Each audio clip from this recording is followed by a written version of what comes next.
Assalamualaikum warahmatullahi wabarakatuh. Perkenalkan, nama saya Febrian Raditya Permana, NPM akhir 119. Saya akan menjelaskan bagian awal, yaitu lokasi survei.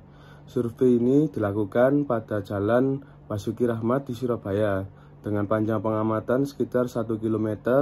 Lalu lokasi ini berada di pusat kota yang merupakan kawasan bisnis dengan aktivitas pejalan kaki yang sangat tinggi, sehingga lokasi ini merupakan lokasi yang sangat tepat untuk dievaluasi kondisi fasilitasnya bagi pejalan kaki. Baik, di sini saya akan menjelaskan tentang dasar-dasar dari fasilitas umum, yaitu pertama fasilitas pejalan kaki, yang kedua kondisi existing, yang ketiga keselamatan dan kenyamanan, yang keempat adalah perencanaan dan peningkatan fasilitas pejalan kaki, yang kelima regulasi daerah tentang penataan ruang pejalan kaki. Nah, selanjutnya saya akan menjelaskan pada bagian fasilitas pejalan kaki. Nah, pada fasilitas pejalan kaki ini merupakan bagian penting dari sistem transportasi kota, aman, nyaman, dan ramah lingkungan. Sarana seperti trotoar, zebra cross, dan penerangan jalan pendukung keselamatan serta mendorong gaya hidup sehat. Standar Nasional Indonesia SNI 03 1733 2004 mengatur bahwa fasilitas ini harus memenuhi prinsip keselamatan, kenyamanan, dan aksesibilitas, khususnya bagi kelompok yang rentan seperti lansia dan penyandang disabilitas. Untuk yang selanjutnya ada kondisi exiting. Jadi kondisi exiting ini merupakan gambaran nyata dari keadaan fisik dan fungsional suatu lokasi atau infrastruktur yang sedang dibangun atau sedang dikaji sebelum dilakukannya perubahan atau pengembangan. Dalam konteks perencanaan fasilitas pejalan kaki, kondisi exiting ini mencakup elemen-elemen seperti lebar trotoar, terus kemudian material permukaan, kelengkapan fasilitas pendukung, tingkat kenyamanan, dan keselamatan bagi pengguna. Untuk evaluasi kondisi exiting sangat penting karena menjadi dasar dalam merumuskan perencanaan yang tepat, efisien, dan responsif terhadap kebutuhan masyarakat. Evaluasi terhadap kondisi exiting fasilitas pejalan kaki merupakan tahap awal yang penting dalam proses perencanaan dan pengembangan infrastruktur jalan yang aman dan ramah untuk penggunanya. Yang selanjutnya ada keselamatan dan kenyamanan. Keselamatan dan kenyamanan dalam transportasi di Indonesia ini diatur dalam berbagai regulasi untuk menjamin hak pengguna jalan serta menciptakan lalu lintas yang aman dan tertib. Undang-Undang Nomor 22 tahun 2009 menegaskan bahwa setiap orang berhak atas rasa aman dan nyaman di jalan. Sedangkan peraturan pemerintah nomor 79 tahun 2013 menekankan pentingnya penyelenggaraan lalu lintas yang berorientasi pada keselamatan. Ya, di sini saya akan menjelaskan tentang perencanaan dan peningkatan fasilitas pejalan kaki.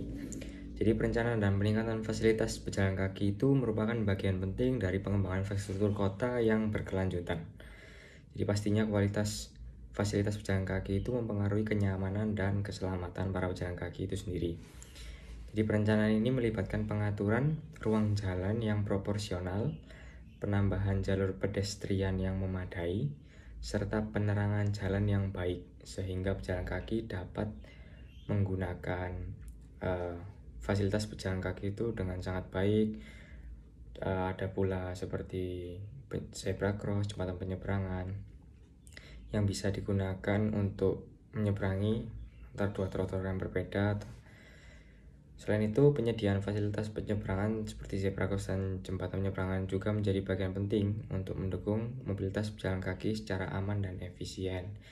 Jadi bisa kita bayangkan bahwa jika dalam suatu daerah yang ramai sebagai pusat kota, terdapat berbagai area kantor dan sebagainya, tapi tidak memiliki fasilitas untuk pejalan kaki yang memadai, itu akan sangat cukup merepotkan karena bisa dibilang pada daerah tersebut jumlah pejalan kaki itu banyak. Jadi ya perlu diperhatikan bahwa beberapa aspek keselamatan dan kenyamanannya itu harus sangat diperbaiki dan ditingkatkan. Baik, selanjutnya yaitu regulasi daerah tentang penataan ruang pejalan kaki. Penataan ruang pejalan kaki di Jalan Basuki Rahmat Surabaya telah menjadi perhatian dalam kebijakan tata ruang dan transportasi perkotaan. Sebagaimana diatur dalam berbagai regulasi daerah, Peraturan Daerah Kota Surabaya Nomor 12 Tahun 2014 menegaskan bahwa prasarana pejalan kaki harus dipisahkan secara fisik dari jalur kendaraan bermotor guna menjamin keselamatan pengguna. Selain itu, dalam Rencana Tata Ruang Wilayah Kota Surabaya tahun 2010 sampai tahun 2030 yang ditetapkan melalui Perda Nomor 3 Tahun 2007 dan turunannya, trotoar diposisikan sebagai bagian dari struktur jaringan transportasi kota yang terpadu. Peraturan Menteri Pekerjaan Umum Nomor 3 Tahun 2014 turut menjadi acuan dalam penilaian kelayakan prasarana pejalan kaki melalui indikator level of science dengan klasifikasi mutu pelayanan dari A hingga F. Hasil survei di lapangan menunjukkan bahwa trotoar di koridor Jalan Basuki Rahmat tergolong dalam level of service A. Hal ini mencerminkan bahwa arus pejalan kaki per menit masih dalam kategori sangat nyaman dengan minimnya konflik antar pengguna. Baik.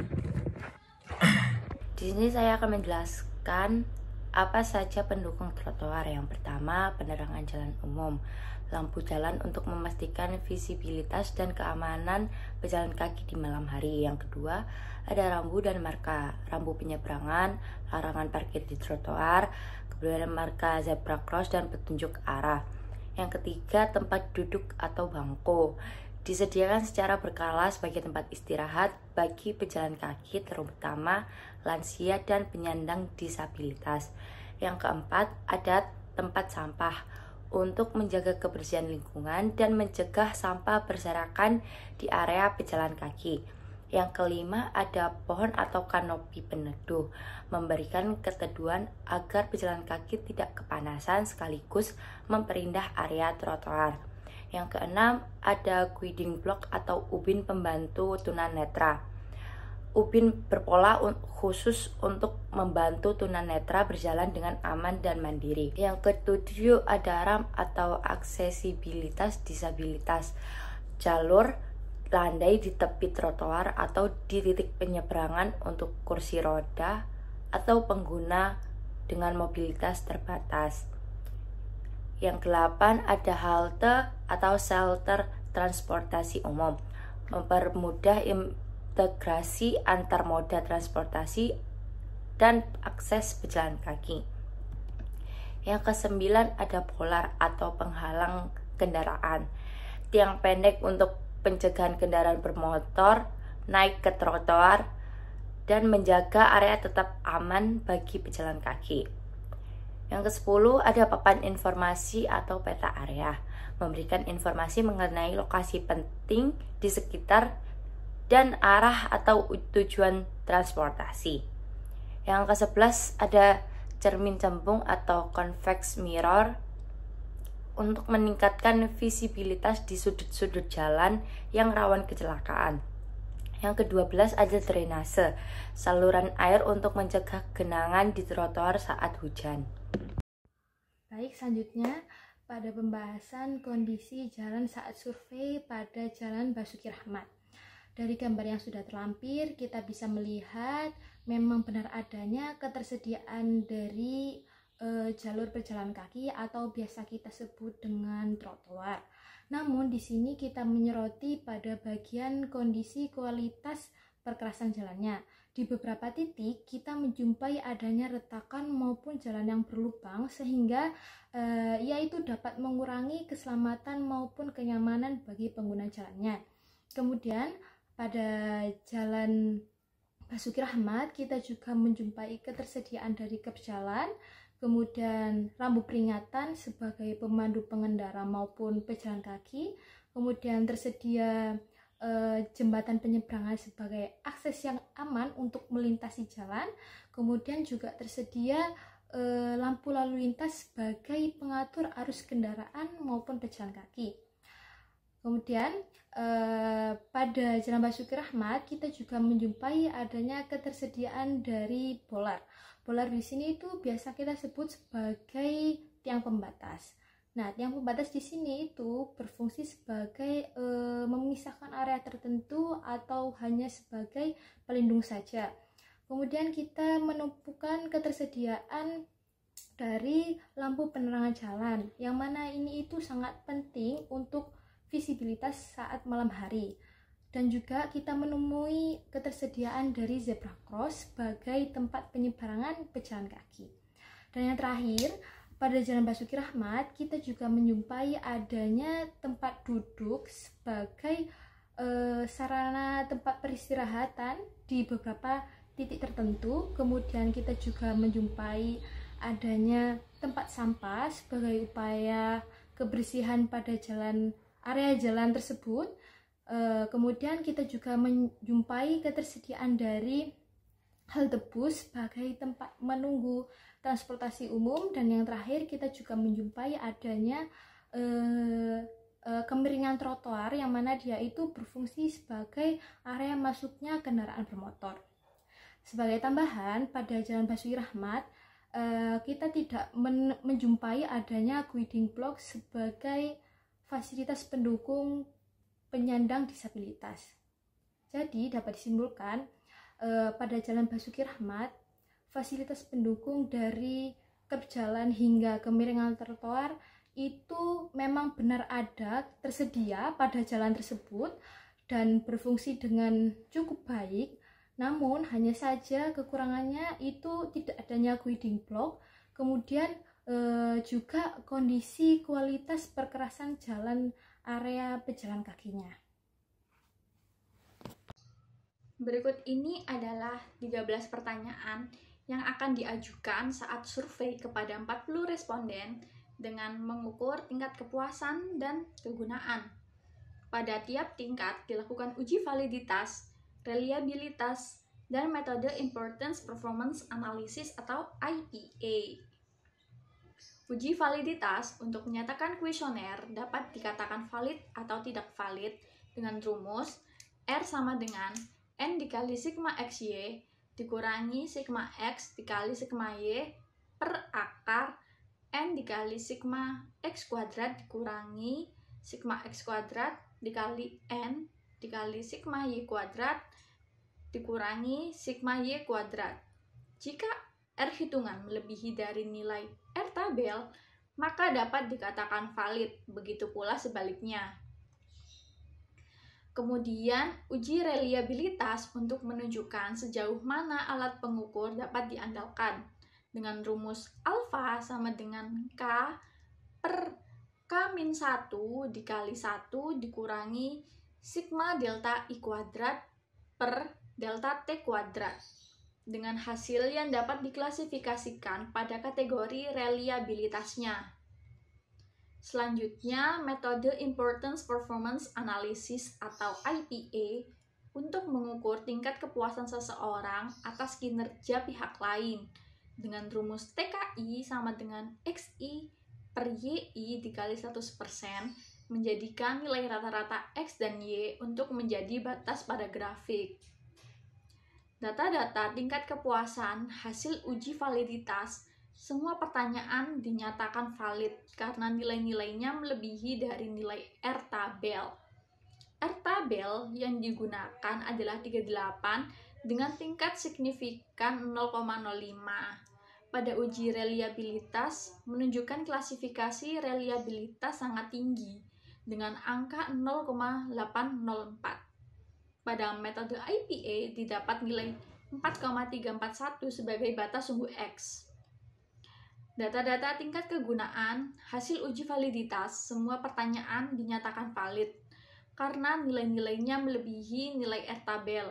Nilai R tabel sama dengan R-tabelnya tingkat kepuasan.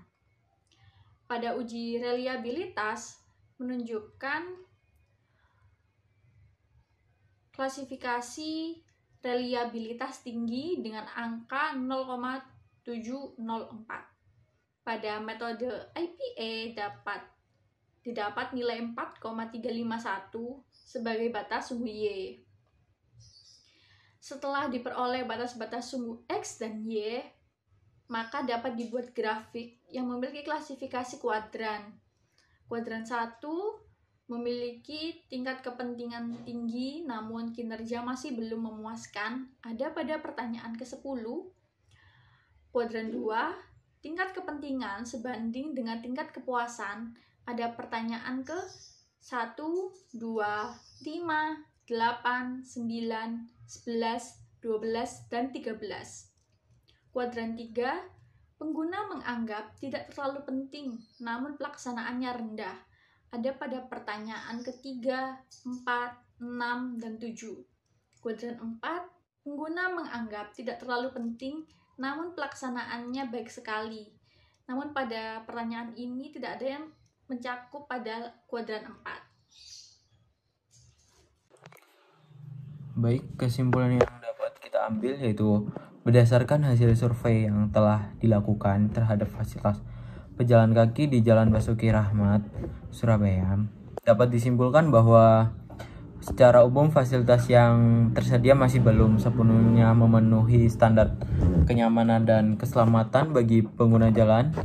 Beberapa elemen penting yang seperti curb, trotoar, zebra cross, penerangan, rambu lalu lintas, serta fasilitas untuk disabilitas memang telah tersedia, namun masih terdapat kekurangan baik dari segi kualitas maupun kuantitas.